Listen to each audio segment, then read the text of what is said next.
Assalamualaikum warahmatullahi wabarakatuh. Perkenalkan, nama saya Devi Anjani, NPM 2270201049. Di sini saya akan menjelaskan materi tentang etika dan juga filsafat dari mata kuliah Etika dan Filsafat. Baiklah, di sini adalah pengertian tentang filsafat, yaitu adalah secara bahasa, filsafat ini adalah memiliki arti cinta akan kebijaksanaan, di mana cinta ini artinya hasrat yang besar atau yang berkobar, yang juga bersungguh-sungguh. Kebijaksanaan artinya kebenaran sejati atau kebenaran yang sesungguhnya. Jadi, filsafat di sini adalah cinta yang bersungguh-sungguh. Selanjutnya di sini adalah perkembangan filsafat, di mana perkembangan filsafat ini mencakup 4 bagian, ada manusia, masyarakat, kebudayaan, dan juga alam sekitar. Nah, keempat-empat inilah yang menyusun dan mengisi sejarah filsafat dengan masing-masing karakteristiknya.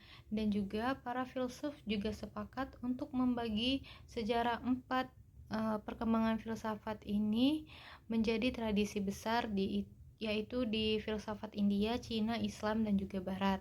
Nah, yang pertama ini adalah filsafat India, di mana filsafat India berpangkal pada keyakinan bahwa ada kesatuan fundamental antara manusia dan juga alam, harmoni antara individu dan juga kosmos. Nah, harmoni di sini harus disadari juga supaya dunia tidak dialami sebagai tempat keterasingan sebagai penjara. Seorang anak di India harus belajar bahwa ia karib dengan semua benda, dengan dunia sekelilingnya, bahwa ia harus menyambut air yang mengalir dalam sungai, tanah subur yang memberi makanan, dan juga matahari yang terbit. Nah, orang India ini tidak belajar untuk menguasai dunia, melainkan untuk berteman dengan dunia. Menurut Darmo Diharjo dan Siddhartha tahun 2004. Oke, selanjutnya yang kita akan bahas adalah filsafat dan perkembangan ilmu komunikasi, yang mana bahwa makhluk hidup yang ada di muka bumi ini pada dasarnya melakukan berkomunikasi, bukan hanya untuk manusia saja, melainkan juga tumbuhan, hewan, dan makhluk di sekitarnya juga melakukan komunikasi dengan sesamanya. Nah, pada dasarnya melakukan komunikasi ini bertujuan untuk melakukan aktivitas sosial, di mana komunikasi ini sudah ada sejak diciptakannya manusia. Karena manusia ini tidak mungkin tidak melakukan komunikasi dan juga berinteraksi dengan sesamanya. Nah, lanjut lagi secara etikanya, di sini adalah pengertiannya, yaitu bahwa etika ini adalah berarti ilmu tentang apa yang biasa dilakukan atau ilmu tentang adat kebiasaan. Kemudian dalam Kamus Besar Bahasa Indonesia, etika ini adalah ilmu pengetahuan tentang asas-asas akhlak. Nah, etika ini dibedakan dalam 3 pengertian pokok, yaitu ilmu tentang apa yang baik dan kewajiban moral, kemudian kumpulan asas atau nilai yang berkenan dengan akhlak, dan nilai mengenai benar dan salah yang dianut suatu golongan masyarakat.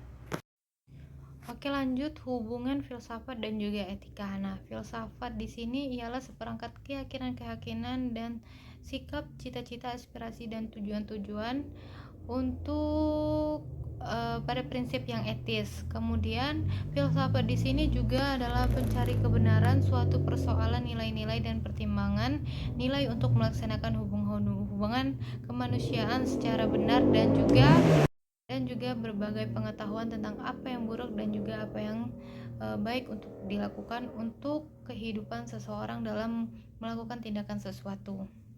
Kemudian di sini adalah Florence Kluckhohn mengidentifikasikan sejumlah orientasi nilai yang tampaknya berkaitan dengan masa-masa kehidupan dasar. Yang pertama adalah manusia berhubungan dengan alam atau lingkungan fisik dalam arti mendominasi hidup dengan atau ditaklukkan alam. Kemudian yang kedua adalah manusia menilai sifat atau hakikat manusia sebagai baik atau campuran antara baik dan buruk.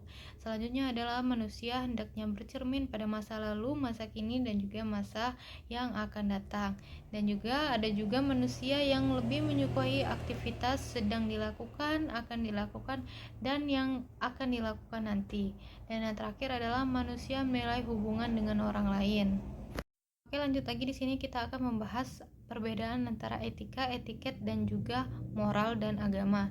Yang pertama ini adalah perbedaan etika dan etiket, di mana etika ini adalah menyangkut cara perbuatan kita terhadap seseorang baik atau buruknya, dan juga etika ini memberikan norma tentang perbuatan kita itu sendiri dan menyangkut apakah sesuatu perbuatan yang kita lakukan itu iya atau tidak. Kemudian etiket ini hanya berlaku dalam pergaulan sosial saja, tidak kan? Maksudnya bukan untuk per sosial individu, tetapi etiket ini menyangkut dalam pergaulan sosial. Jadi etiket selalu berlaku ketika ada orang lain. Sementara itu, etiket ini bersifat relatif dalam arti bahwa terjadi keragaman dalam menafsirkan perilaku yang sesuai dengan perbuatan manusia. Selanjutnya di sini adalah perbedaan etika dan juga agama.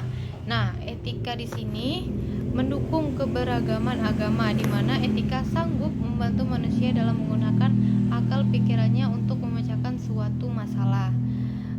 Kemudian perbedaan antara etika dan ajaran moral agama, yaitu etika ini mendasar diri pada argumentasi rasional, sedangkan agama menuntut seseorang untuk mendasarkan diri pada waktu Tuhan dan ajaran agama. Nah, dalam agama juga ada etika dan juga sebaliknya, etika juga ada yang merupakan salah satu norma dan juga etika. Keduanya ini, etika dan juga agama ini saling berkaitan, namun terpisahkan secara teoritis.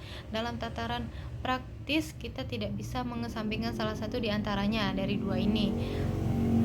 Karena keberagamaan pada dasarnya memperhatikan etika yang berlaku, dan sebaliknya juga seseorang akan dikatakan memiliki etika jika kemudian memerhatikan agama yang ada.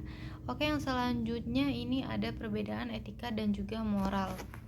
Dan kemudian yang terakhir ini adalah etika komunikasi, di mana dalam berbagai kesempatan komunikasi ini diperlihatkan sebagai ilmu yang berhubungan dengan berbagai macam ilmu pengetahuan yang lain, dan menandakan bahwa komunikasi menyentuh berbagai macam bidang kehidupan manusia. Komunikasi juga menyentuh aspek ilmu dalam bidang komunikasi. Apa yang terjadi apabila nilai, gagasan, dan ide komunikasi justru tidak dikomunikasikan? Baiklah, sampai sini saja yang dapat saya jelaskan tentang filsafat, etika, dan juga komunikasi. Demikian, terima kasih. Wassalamualaikum warahmatullahi wabarakatuh.